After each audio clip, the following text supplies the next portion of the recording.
નમસ્કાર દર્શક મિત્રો, ન્યૂઝ ફોર ગુજરાતમાં આપનું સ્વાગત છે। સ્નેહાંજલિ સોસાયટીમાં 40 વર્ષ જૂના 25 બંગલા પર ફર્યું એએમસીનું બુલડોઝર, પરિવારોની આત્મવિલોપનની ચીમકી। અમદાવાદમાં આજે 24 ડિસેમ્બર બુધવારના રોજ સ્નેહાંજલિ સોસાયટીમાં ભારેલા અગ્નિ જેવી સ્થિતિ જોવા મળી હતી। અહીં ટાઉન પ્લાનિંગ સ્કીમ હેઠળ મૂળ માલિકને ફાળવવામાં આવેલા પ્લોટ પર બનેલા 25 આલીશાન બંગલાઓને તોડી પાડવા માટે એએમસીની ટીમ બુલડોઝર સાથે ત્રાટકી હતી। આ કાર્યવાહી શરૂ થતાં જ રહીશોમાં ભારે રોષ જોવા મળ્યો હતો।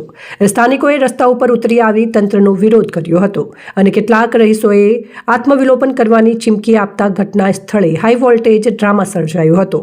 આ વિવાદ વર્ષ 1983થી શરૂ થાય છે, જ્યારે જમીનના મૂળ માલિક સિવાયના અન્ય લોકો આ પ્લોટ પર ગેરકાયદેસર બાંધકામ કરી બંગલાઓ વેચી દીધા હતા। અહીં વસતા પરિવારોનો દાવો છે કે તેઓ છેલ્લા 40 વર્ષથી તમામ કાયદેસરના દસ્તાવેજો સાથે અહીં રહી રહ્યા છે।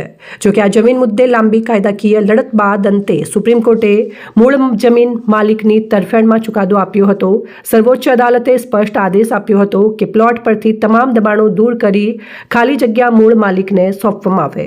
રહીશોના ઉગ્ર વિરોધ અને સૂત્રોચ્ચાર છતાં સુપ્રીમ કોર્ટના કડક આદેશનું પાલન કરવા માટે એએમસી દ્વારા ડિમોલેશનની કામગીરી હાથ ધરવામાં આવી હતી। તંત્રે જરૂરી સુરક્ષા વ્યવસ્થા સાથે તમામ 25 વિવાદિત બંગલાઓને તોડી પાડવાની કાર્યવાહી પૂર્ણ કરી છે। દાયકાઓથી વસવાટ કરતા પરિવારોની દલીલો અને આત્મવિલોપન જેવી ચીમકીઓ છતાં કાયદાકીય જોગવાઈઓ હેઠળ આખરે આ કિંમતી જમીન પરથી ગેરકાયદેસર ગણાતા બાંધકામો હટાવી દેવામાં આવ્યા છે। રિપોર્ટર શરીફ ગાંચી, અમદાવાદ।